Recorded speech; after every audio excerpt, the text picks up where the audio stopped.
Chapitre 7. Vous ne pouvez pas prendre la Bible au pied de la lettre.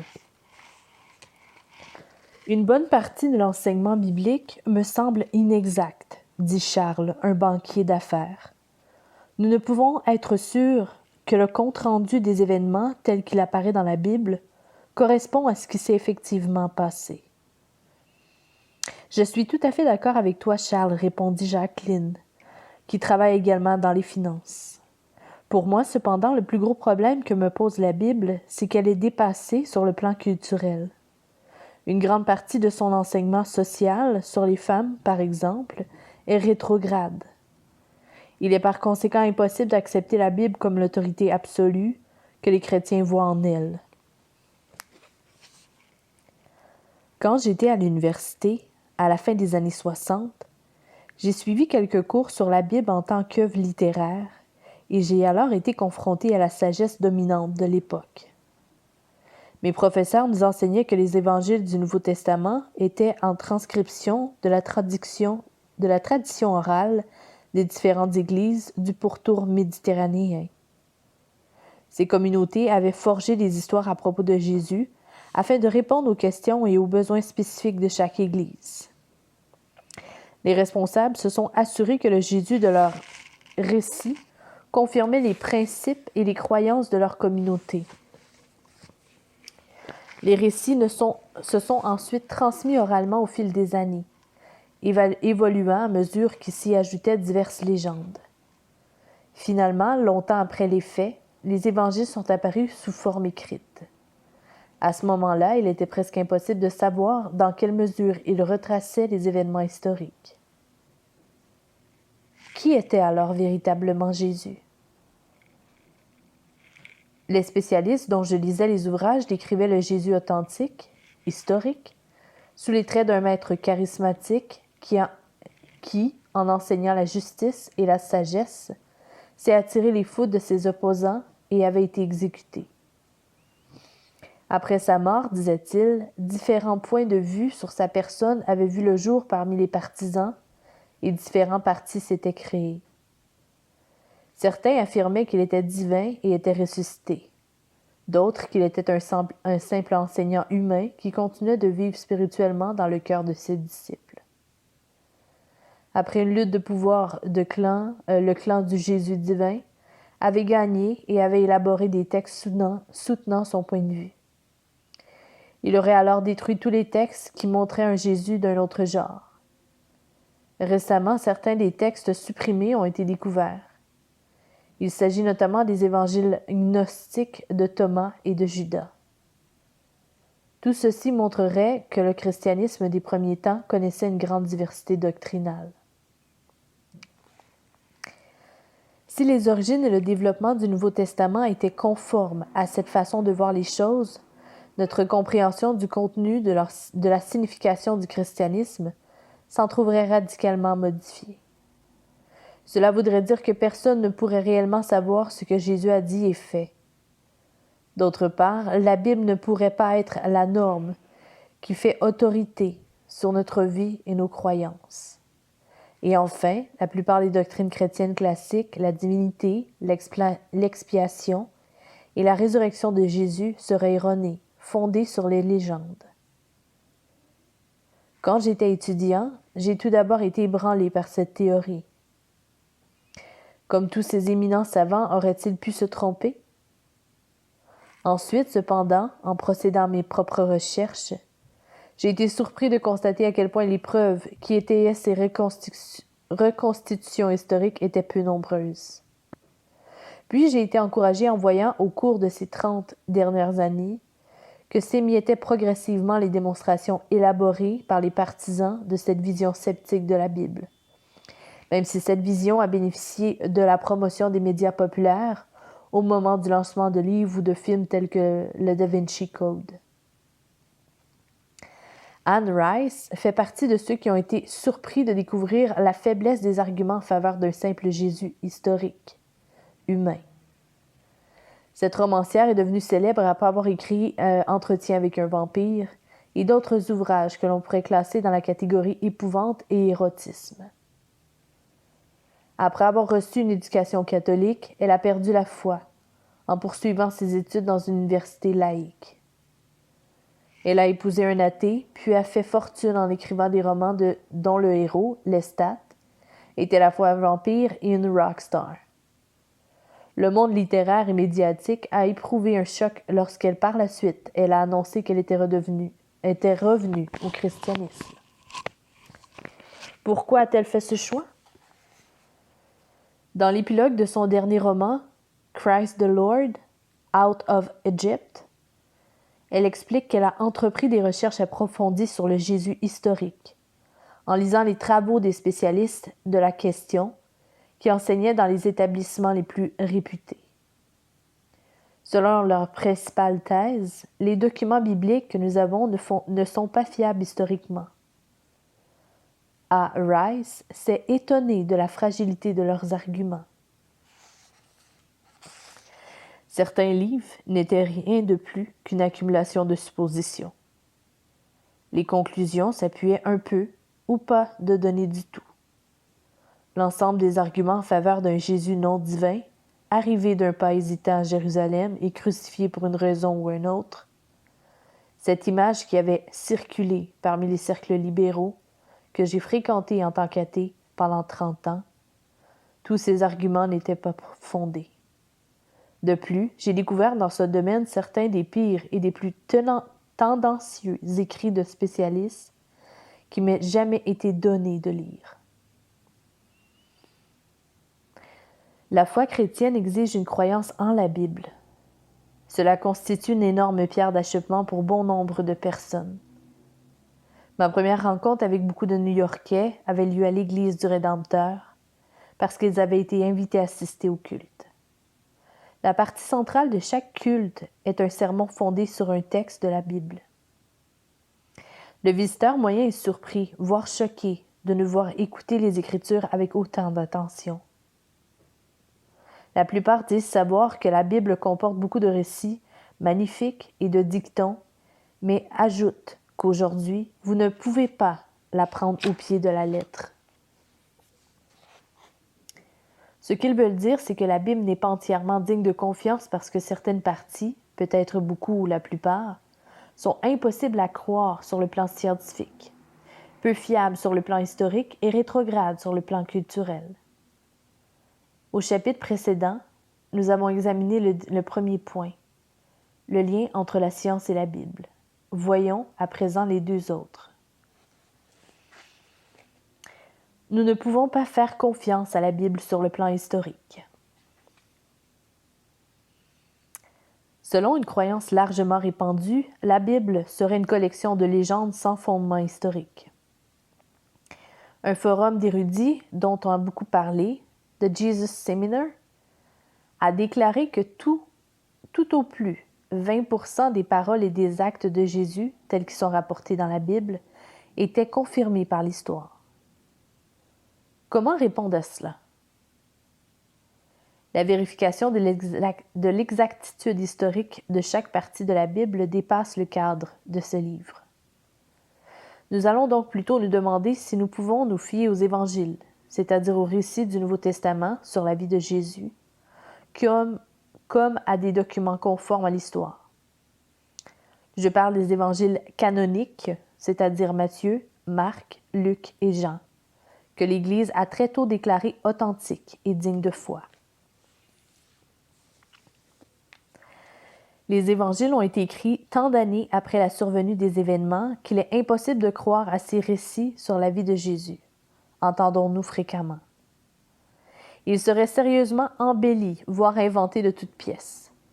Beaucoup pensent que les évangiles canoniques ne sont qu'une partie d'une multitude de textes, mais que ces 4-là auraient été écrits pour assurer à la hiérarchie de l'Église un maximum de puissance, tandis que tous les autres documents, notamment les prétendus évangiles gnostiques, auraient été supprimés. Le livre à succès, le Da Vinci Code, a récemment recréé dans l'imaginaire populaire l'impression que cette thèse était plausible.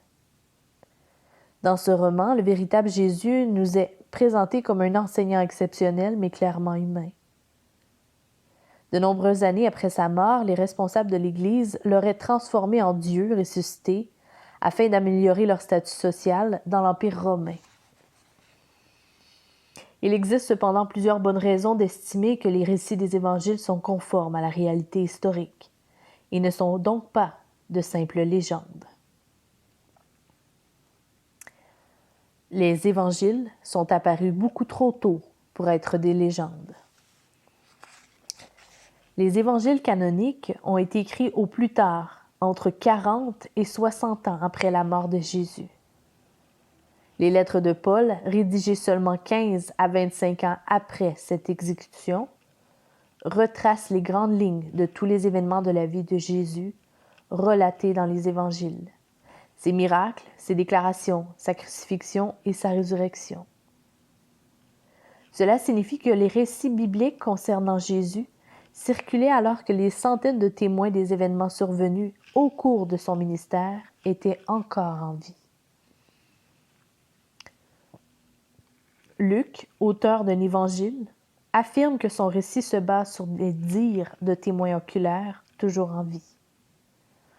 On retrouve cela dans Luc 1, versets 1 à 4. Dans Jesus and the Eyewitness, un livre qui a fait date, Richard Bauckham rassemble beaucoup de preuves historiques pour montrer qu'à l'époque de la rédaction des évangiles, vivaient encore de nombreuses personnes bien connues qui avaient entendu l'enseignement de Jésus et avaient assisté aux événements de sa vie. Elles les ont mémorisés et ont joué, jusqu'à la fin de leur jour, un rôle actif dans la vie publique des Églises en tant que source d'information et garant de la véracité des récits. Bauckham utilise des preuves tirées des Évangiles eux-mêmes pour montrer que leur auteur nommait les témoins oculaires dans le texte afin d'assurer à leurs lecteurs l'authenticité des comptes rendus. Marc, par exemple, dit qu'un homme qui a aidé Jésus à porter sa croix jusqu'au calvaire était le père d'Alexandre et de Rufus. En Marc 15, 21. L'auteur n'avait aucune raison d'inclure ces noms, sauf si ses lecteurs connaissaient ces gens ou étaient susceptibles de les contacter. Marc sous-entend « Alexandre et Rufus attesteront la véracité de mes propos si vous les interrogez. » Paul fait lui aussi appel à ses lecteurs pour que, s'ils le souhaitent, ils puissent vérifier auprès des témoins oculaires encore en vie la véracité de ce qu'il dit à propos des événements de la vie de Jésus. 1 Corinthiens 15, versets 1 à 6. Paul parle d'une foule de 500 personnes qui ont vu, tout en même temps, le Christ ressuscité. Vous ne pouvez pas écrire cela dans un document destiné à être lu publiquement sans qu'il y ait réellement des personnes encore vivantes dont les témoignages concordent et qui puissent confirmer vos assertions. Tout ceci écarte de manière décisive l'idée selon laquelle les évangiles seraient anonymes, collectifs et dérivés de la tradition orale. Il s'agit en fait de récits recueillis de la bouche de témoins oculaires vivants qui avaient conservé les moindres détails des paroles et des actes de Jésus. Il n'y avait pas que les partisans de Jésus qui étaient encore en vie. Beaucoup de curieux, de fonctionnaires et d'opposants qu'il avait entendus enseigner, vus agir et aussi mourir étaient toujours de ce monde. Il aurait été particulièrement prompt à contester les récits inventés.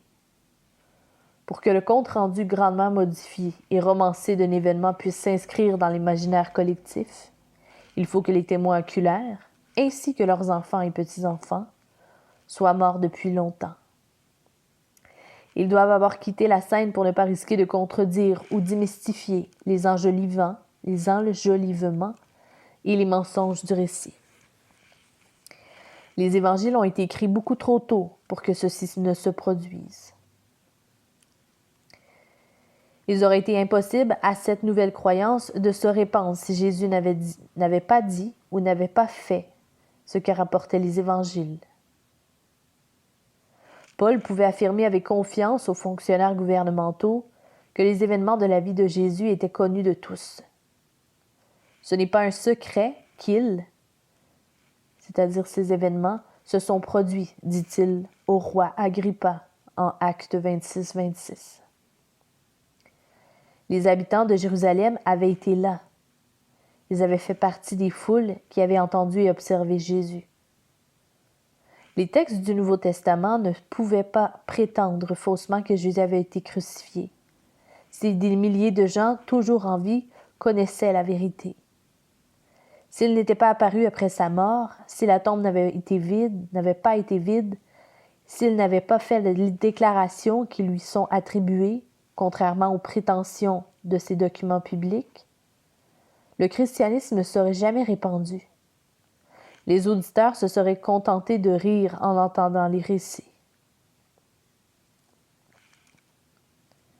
Les 4 évangiles canoniques ont été écrits beaucoup plus tôt que les prétendus évangiles dits gnostiques.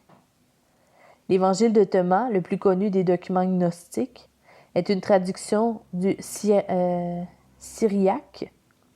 Or, les spécialistes ont montré que les traditions syriaques évoquées dans le texte de Thomas remontaient au plus tôt à l'an 175 après Jésus-Christ, soit plus de 100 ans après que les évangiles canoniques se furent répandus. Adam Gopnik a écrit dans le The New Yorker que les évangiles gnostiques étaient si tardifs qu'ils ne remettaient pas en question les fondements de la foi de l'Église que la découverte d'un document du 19e siècle, écrit dans l'Ohio et défendant le roi George, n'aurait remis en question les fondements de la démocratie américaine. Les évangiles selon Matthieu, Marc, Luc et Jean ont quant à eux été reconnus comme étant des comptes rendus dignes de foi de témoins oculaires. C'est pourquoi Irénée de Lyon a déclaré en 160 après Jésus-Christ qu'il y avait 4 et seulement 4 évangiles.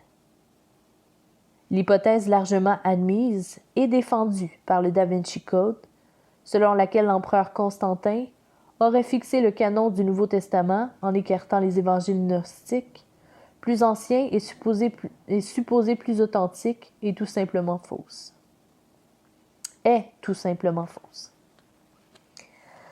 Quant au Da Vinci Code, les gens savent que l'intrigue du livre et du film est fictif. Mais beaucoup jugent plausible le contexte historique que l'auteur, Dan Brown, prétend véridique.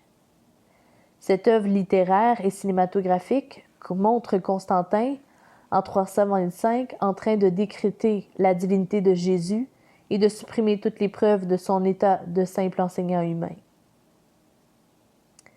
Même dans un document tel que la lettre de Paul aux Philippiens, écrite, selon tous les historiens, au plus tard 20 ans après la mort du Christ, nous voyons que les chrétiens adoraient Jésus en tant que Dieu, en Philippiens 2. La croyance en la divinité du Christ a participé dès le commencement à la croissance dynamique de l'Église primitive. Un historien a écrit « Dan Brown dit que l'empereur Constantin a imposé au christianisme une toute nouvelle interprétation lors du concile de Nicée en 325. Il aurait décrété la croyance en la divinité de Jésus et supprimé toutes les preuves de son humanité. Cela signifierait que le christianisme a gagné la controverse religieuse dans l'Empire romain par l'exercice du pouvoir et non par l'attrait qu'il exerçait. Selon les données historiques actuelles, l'Église avait remporté cette victoire bien longtemps avant cette époque, avant d'avoir le moindre pouvoir, quand elle était encore victime de persécutions psoradiques. Si un historien voulait se montrer cynique, il dirait que Constantin a choisi le christianisme parce que celui-ci avait déjà gagné et qu'il voulait soutenir un vainqueur. Le contenu des évangiles est beaucoup trop contre-productif pour qu'il s'agisse d'une légende. Selon l'hypothèse de travail de nombreuses personnes aujourd'hui, les évangiles auraient été écrits par les responsables de l'Église primitive pour promouvoir leur politique, consolider leur pouvoir et fonder leur mouvement.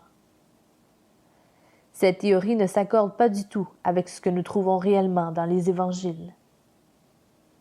Si cette thèse populaire était correcte, nous pourrions nous attendre à trouver dans les évangiles de nombreux épisodes, montrant Jésus en train de prendre part au débat qui agitait l'Église primitive. C'est de cette façon, en parenthèse selon le raisonnement évoqué, que les évangiles auraient été forgés par les responsables chrétiens dans le but de soutenir leur parti. Nous ne voyons pourtant rien de cela. Nous savons par exemple que l'une des grandes controverses de l'Église primitive concernait la circoncision que certains croyaient devoir imposer aux païens convertis.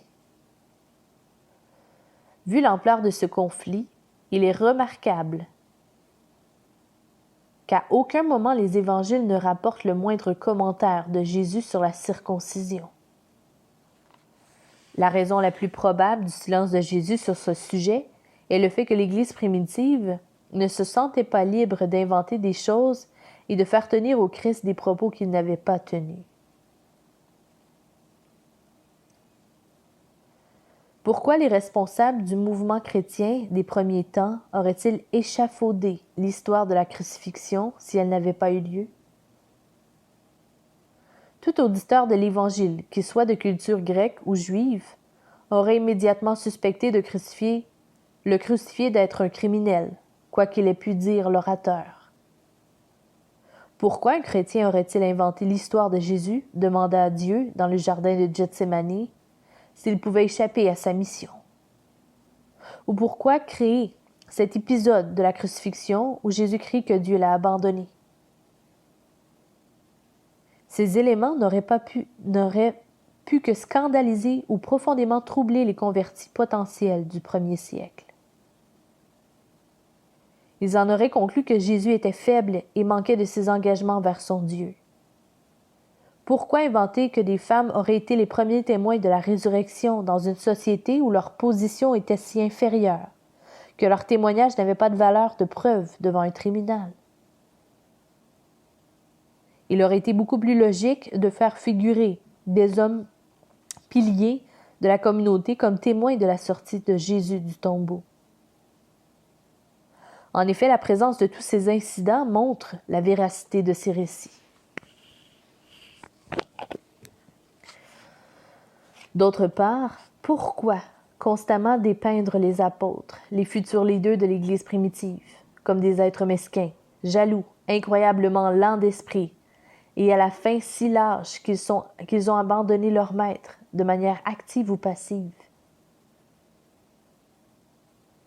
Richard Bauckham établit un constat similaire à propos du reniement de Jésus par Pierre, ce dernier étant allé jusqu'à appeler la malédiction sur son maître, dans Marc 14, 71. Pourquoi un membre de l'Église primitive aurait-il voulu souligner les terribles manquements de son responsable le plus important? Personne n'aurait inventé une telle histoire.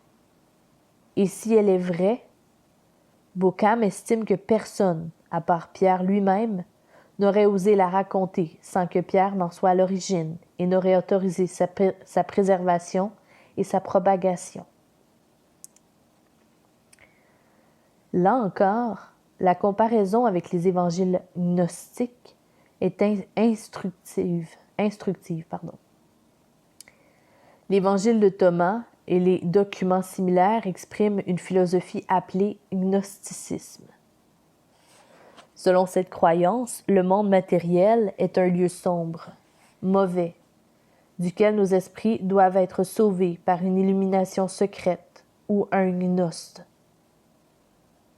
Cela correspond très bien à la vision du monde qu'avaient les Grecs et les Romains, mais diffère totalement de celle de la société juive du premier siècle à laquelle appartenait Jésus. Contrairement à ce que prétend le Da Vinci Code, les récits du même genre, ce ne sont pas dans les évangiles canoniques qui ont ciré les pompes des autorités du monde antique, mais bien les textes gnostiques. Les évangiles canoniques avaient leur vision positive de la création matérielle et le fait qu'ils mettent l'accent sur les pauvres et les opprimés s'opposait de manière choquante aux opinions dominantes du monde gréco-romain. Les évangiles canoniques non seulement nous offrent une image bien plus crédible historiquement de ce à quoi ressemblait réellement Jésus, mais en plus ils défient hardiment la conception du monde qu'avaient leurs lecteurs grecs et romains.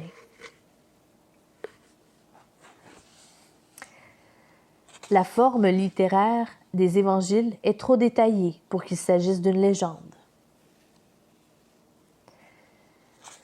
C.S. Lewis était un critique littéraire de haut vol. Lorsqu'il a lu les évangiles, il a noté « Toute ma vie, j'ai lu des poèmes, des œuvres romanesques, des œuvres imaginaires, des légendes et des mythes. Je sais à quoi ils ressemblent. Je sais qu'aucun d'entre eux n'est semblable à un évangile. Ce texte ne peut être vu que de deux façons. Soit c'est un reportage, soit un écrivain antique inconnu, sans prédécesseur ni successeur connu, a soudain utilisé de manière anticipée l'ensemble des techniques de la narration romanesque et réaliste moderne. Lewis voulait dire que la fiction antique n'avait rien à voir avec la fiction moderne. Cette dernière est réaliste. Elle contient des détails et des dialogues et se lit comme le compte-rendu d'un témoin oculaire. Ce genre de fiction s'est surtout développé au cours des 3 derniers siècles. Dans les temps anciens, les Romains, les épopées et les légendes n'avaient rien de terre à terre. Les détails étaient rares et n'apparaissent que s'ils contribuaient à l'évolution des personnages ou faisaient avancer l'intrigue. C'est la raison pour laquelle, si vous lisez Beowulf ou l'Iliade, vous ne rencontrez pas de personnages qui regardent la pluie tomber ou s'endorment en poussant un soupir. Dans les romans modernes, les détails sont ajoutés pour créer une atmosphère réaliste. Ce n'est jamais le cas dans la fiction antique. Les récits des évangiles ne relèvent pas de la fiction. En Marc 4, nous lisons aussi que Jésus était endormi sur un coussin à la poupe d'un bateau. En Jean 21, nous apprenons que Pierre était à 100 de mètres du rivage lorsqu'il a vu Jésus sur la plage. Il a alors sauté du bateau et avec les autres disciples et a pêché 153 poissons.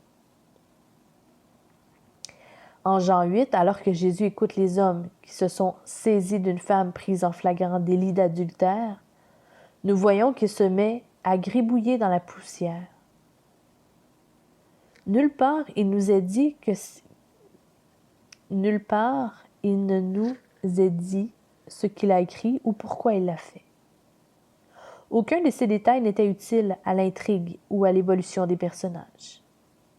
Si vous ou moi inventions une histoire passionnante sur Jésus, nous n'inclurions ce genre de détails que pour lui conférer plus de réalisme. Mais ce type de forme littéraire était inconnu au 1er siècle. La seule explication au fait que l'écrivain antique ait mentionné le coussin, les 150 poissons et le griffonnage dans la poussière, et que ces détails sont restés gravés dans la mémoire des témoins.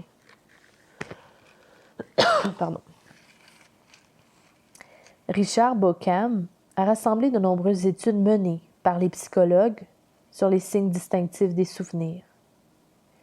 Il a examiné les signes que présentent les comptes rendus faits par les témoins d'un incident.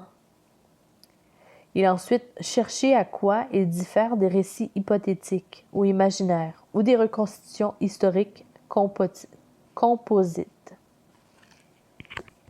La mémoire est sélective. Elle se fixe sur des événements exceptionnels et importants. Elle retient des détails hors de propos, ainsi que le note Lewis. Elle occupe le poste d'observation d'un participant limité, plutôt que celui d'un narrateur omniscient, et elle fait de fréquentes répétitions. Bauckham a révélé ces mêmes signes dans les récits des évangiles. Les événements frappants et importants peuvent ne pas vous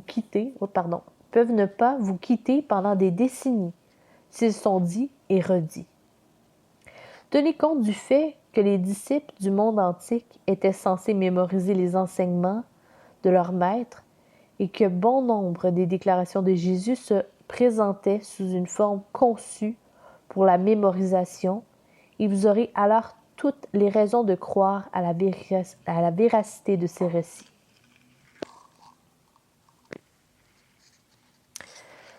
Bauckham fait également appel à l'anthropologie pour démontrer que les auteurs des évangiles ne s'étaient pas sentis libres d'embellir ou d'inventer de toutes pièces les paroles et les faits survenus dans la vie de Jésus. Dans leur analyse critique, des érudits ont, au début du 20e siècle, supposé que les premiers chrétiens avaient utilisé un procédé relativement fluide pour transmettre des traditions folkloriques populaires et qu'ils s'étaient sentis libres de modifier ces contes afin de les adapter aux réalités et à la situation de leur temps. Bauckham, cependant, cite l'étude de Jan Vansina sur les traditions orales des cultures primitives africaines, dans lesquelles les légendes fictives et les comptes rendus historiques se distinguent nettement les unes des autres. Les récits historiques bénéficient en effet d'une attention bien plus grande afin d'être préservés avec exactitude. Cette découverte ébranle un siècle d'analyse critique des évangiles. Les spécialistes des évangiles ont en partie de la critique de la forme crue que dans la transmission des traditions sur Jésus. Les premiers chrétiens n'avaient fait aucune distinction entre le passé qui concernait l'histoire de Jésus et leur propre présent, au motif que les sociétés orales ne font pas ce genre de distinction. Or, c'est inexact. À l'heure où j'écris, ce que David Van Biema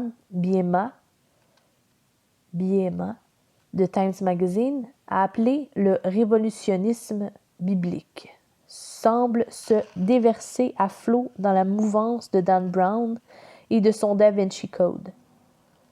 Van Biema fait allusion aux récentes affirmations concernant la découverte de la tombe de Jésus, son mariage avec Marie-Madeleine et les enfants qu'il aurait eus avec elle. Des chercheurs ont également publié des livres qui représentent une approche similaire, inspirés des évangiles gnostiques. D'autres livres suivront, sans aucun doute. Van Biema cite Lynn Garrett, la principale rédactrice du service Religion de Publisher Weekly, qui évoque ce qu'elle appelle l'effet Da Vinci Code. Des histoires spéculatives existaient déjà avant que Dan Brown n'écrive, dit-elle, mais elles n'étaient pas entrées dans la catégorie des best-sellers et leur auteur n'avait pas été invité à participer au Daily Show.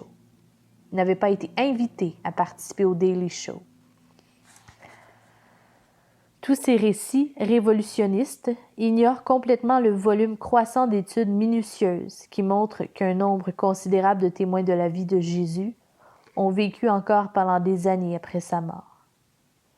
Comme l'a fait remarquer le théologien britannique Vincent Taylor, dans son commentaire devenu célèbre, si ceux qui considèrent la Bible avec scepticisme ont raison, les disciples doivent avoir été transférés au ciel immédiatement après la résurrection. C'est uniquement ici que des éléments légendaires auraient pu être introduits dans l'histoire de Jésus à l'époque où les évangiles ont été écrits. Or, les choses ne se sont pas passées de cette manière.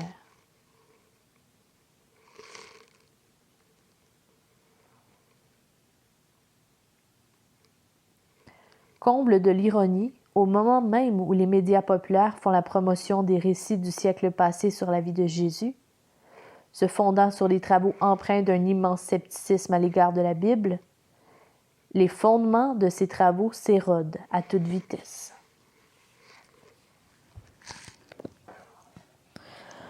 Du point de vue culturel, nous ne pouvons pas faire confiance à la Bible. Lorsque je suis arrivée à New York, il y a presque 20 ans, le problème principal que les gens avaient avec la Bible concernait les domaines que nous venons d'examiner, les sciences et l'histoire. Aujourd'hui, les choses ont un peu changé. Je rencontre davantage de personnes particulièrement perturbées par ce qu'elles nomment l'enseignement dépassé et rétrograde de la Bible. Les Écritures semblent en effet être favorables, par exemple, à l'esclavage ou à l'asservissement des femmes. Ces positions paraissent tellement scandaleuses aux yeux de nos contemporains que certains ont du mal à accepter le reste du message biblique.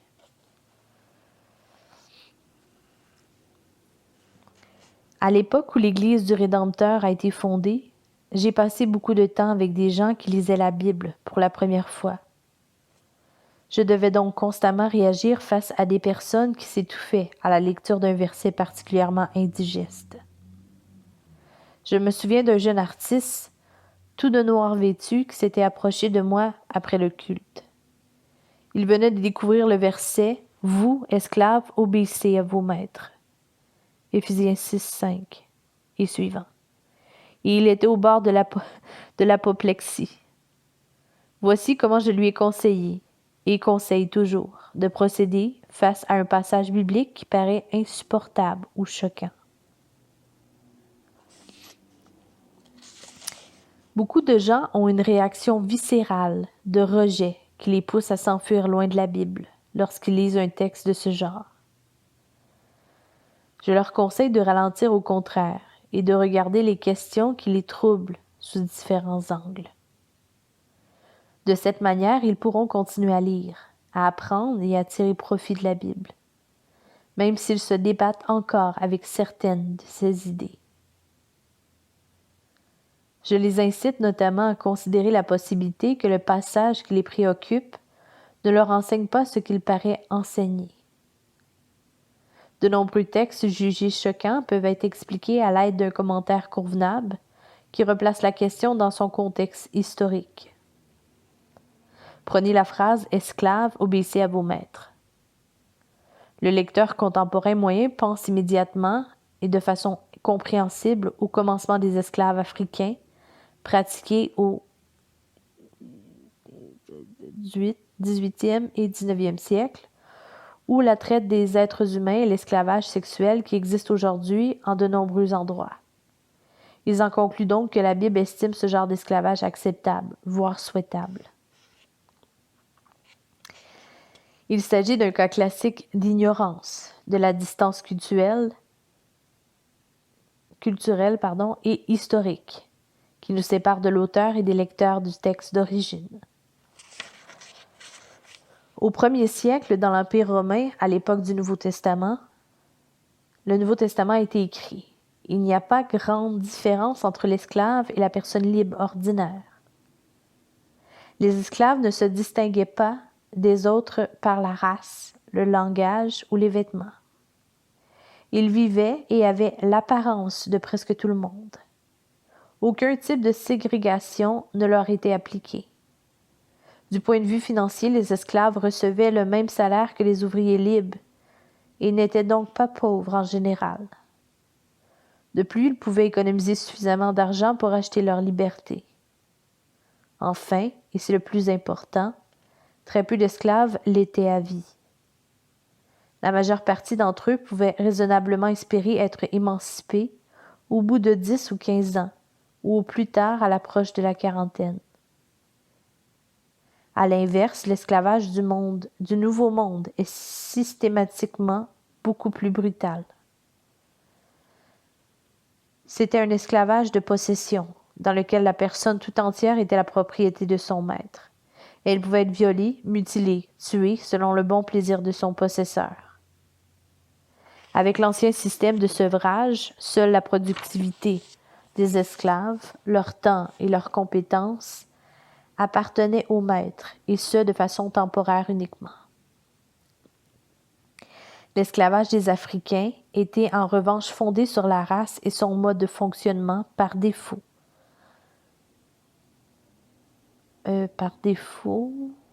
Était la possession à vie. D'autre part, ce commerce démarrait et perdurait grâce au rapt. La Bible condamne de façon inconditionnelle l'enlèvement et le trafic d'esclaves. À voir dans 1 Timothée 1, versets 9 à 11, voire également Deutéronome 24, verset 7. C'est pourquoi, bien que l'Église primitive n'ait pas fait campagne pour l'abolition totale de l'esclavage au 1er siècle, les chrétiens d'une époque plus récente l'ont fait lorsqu'ils ont été confrontés à l'esclavage du type Nouveau Monde, qui ne pouvait en aucun cas cadrer avec l'enseignement biblique. Certains textes n'enseignent pas ce qu'ils semblent nous apprendre aux premiers abords. Pourtant, il arrive que des personnes étudient soigneusement les passages bibliques spécifiques, en viennent à comprendre leur sens et continuent néanmoins de les trouver choquants et régressifs. Que devraient-ils faire alors? J'invite les gens à réfléchir au fait que leurs problèmes avec certains textes pourraient reposer sur la croyance non remise en cause de la supériorité de leur époque sur toutes les autres. Nous ne devons pas plus universaliser notre époque que notre culture. Pensez à l'implication du terme régressif. Rejeter la Bible au motif qu'elle est régressive suppose que vous êtes à présent arrivé au moment ultime de l'histoire où il est possible de distinguer tout ce qui est régressif de tout ce qui est progressif. Cette croyance est assurément aussi étroite et exclusive que les opinions qui vous paraissent choquantes dans la Bible. Considérez les opinions que partagent les Britanniques d'aujourd'hui et voyez comment elles diffèrent de celles qu'avaient il y a 1000 ans leurs ancêtres les Anglo-Saxons. Imaginez que ces deux groupes lisent la Bible et arrivent à l'Évangile selon Marc, au chapitre 14. Ils voient tout d'abord que Jésus prétend être le Fils de l'homme, qui reviendra avec des anges à la fin des temps pour juger le monde entier selon sa justice. Verset 62. Ensuite, il rencontre Pierre, le principal apôtre, qui renie son maître 3 fois et va jusqu'à le maudire pour sauver sa peau. Verset 71. Par la suite, pourtant, Pierre est pardonné et il retrouvera sa place de responsable. La première histoire fera frissonner les Britanniques d'aujourd'hui à cause du jugement catégorique et de l'exclusion qu'elle semble évoquer. Ils aimeront en revanche l'histoire qui montre que Pierre peut être rétabli et pardonné. Le premier récit ne perturbera pas du tout les Anglo-Saxons. Ils sont parfaitement au courant qu'il y a un jour de jugement. Ils sont heureux d'en apprendre davantage à son sujet. En revanche, le second récit les choquera. À leurs yeux, un tel degré de déloyauté et de trahison est impardonnable. Pierre ne mérite pas de vivre et encore moins de devenir le disciple le plus important. Ils seront réellement révoltés qu'ils jetteront la Bible et ne voudront plus rien en lire. Nous pensons bien sûr que les Anglo-Saxons étaient primitifs, mais un jour, d'autres gens penseront que nous sommes également primitifs, ainsi que les opinions dominantes de notre culture. En vertu de quoi pouvons-nous prendre la norme qui détermine actuellement ce qui est progressif pour en faire le fusil à plomb qui nous permettra de décider quelles parties de la Bible sont valables et quelles parties ne le sont pas? Bon nombre de convictions qu'avaient nos grands-parents et nos arrière-grands-parents nous semblent à présent ridicules et même gênantes. Ce processus ne s'arrêtera pas aujourd'hui. Nos petits-enfants trouveront à leur tour qu'une bonne part de nos opinions sont dépassées.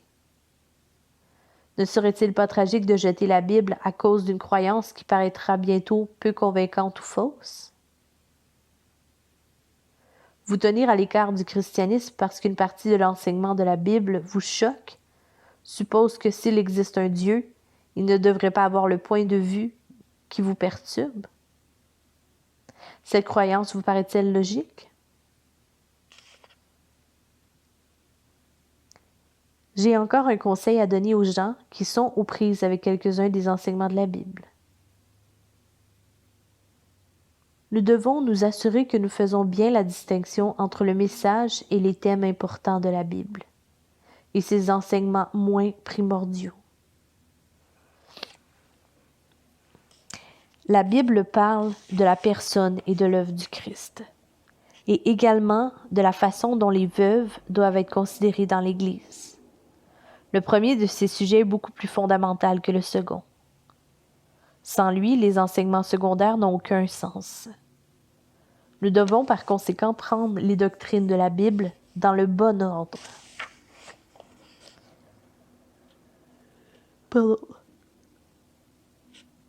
À titre d'exemple, prenons un sujet actuel et sensible.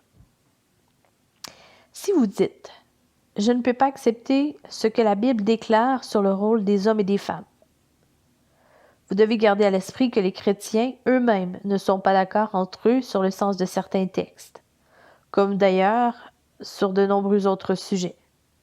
En revanche, ils proclament tous, dans les termes du symbole des apôtres, que Jésus est ressuscité le 3e jour. Ne vous souciez pas des rôles respectifs des hommes et des femmes avant d'avoir déterminé ce que vous pensez des enseignements centraux de la foi. Vous objecterez peut-être, mais je ne peux pas accepter la Bible si ce qu'elle dit à propos de la place des hommes et des femmes est démodé. Je vous répondrai par une question.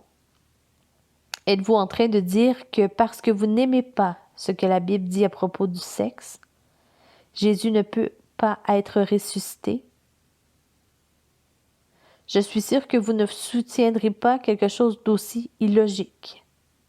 Si Jésus est le Fils de Dieu, alors nous devons prendre ses propos au sérieux, y compris sa confiance dans l'autorité de la Bible tout entière. S'il n'est pas celui qu'il prétend être, pourquoi nous soucierions-nous de ce que la Bible dit sur tout autre sujet? Réfléchissez à cette question de façon suivante.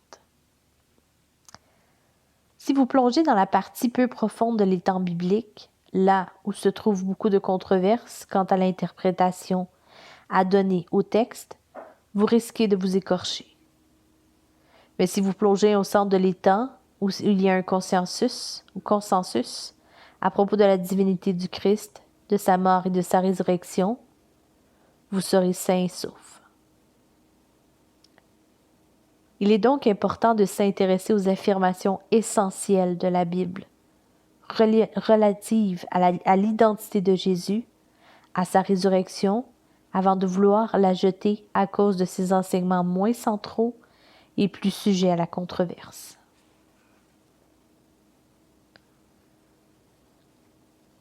Une Bible digne de confiance ou un Dieu de Stepford? Si nous laissons nos croyances non examinées zapper la confiance que peut nous inspirer la Bible, nous risquons de payer un prix plus élevé que nous ne l'imaginons. Si vous ne vous fiez pas suffisamment à la Bible pour lui permettre de remettre en question votre façon de penser et de la corriger, comment pourriez-vous avoir un jour une relation personnelle avec Dieu? Dans toute véritable relation personnelle, votre vis-à-vis doit pouvoir vous contredire. Si par exemple une femme n'est pas autorisée à contredire son mari, aucune relation intime ne les unit. Vous souvenez-vous du film intitulé « Les femmes de Stepford » ? Les maris de Stepford, dans le Connecticut, avaient décidé de transformer leur épouse en robot, afin qu'elle ne s'oppose pas à leur volonté. Chaque épouse de Stepford était merveilleusement obéissante et belle, mais son mariage ne pouvait être considéré comme intime ou personnel par personne. Que se passe-t-il si vous éliminez de la Bible tout ce qui offense votre sensibilité et s'oppose à votre volonté? Si vous choisissez ce que vous voulez croire et si vous rejetez le reste, comment pourrez-vous avoir un Dieu qui vous contredise? Ça n'arrivera jamais. Vous aurez un Dieu de Stepford, un Dieu essentiellement créé par vous-même et pas un Dieu avec lequel vous aurez une relation et une vraie interaction. Lorsque et uniquement lorsque votre Dieu pourra vous dire des choses qui vous scandalisent et vous révoltent, comme dans le cas d'une amitié sincère ou du mariage, vous saurez que vous avez trouvé un vrai Dieu et non le produit de votre imagination.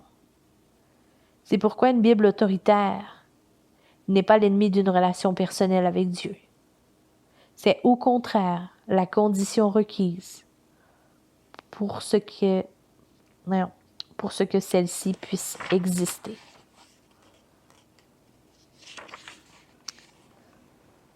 Fin du chapitre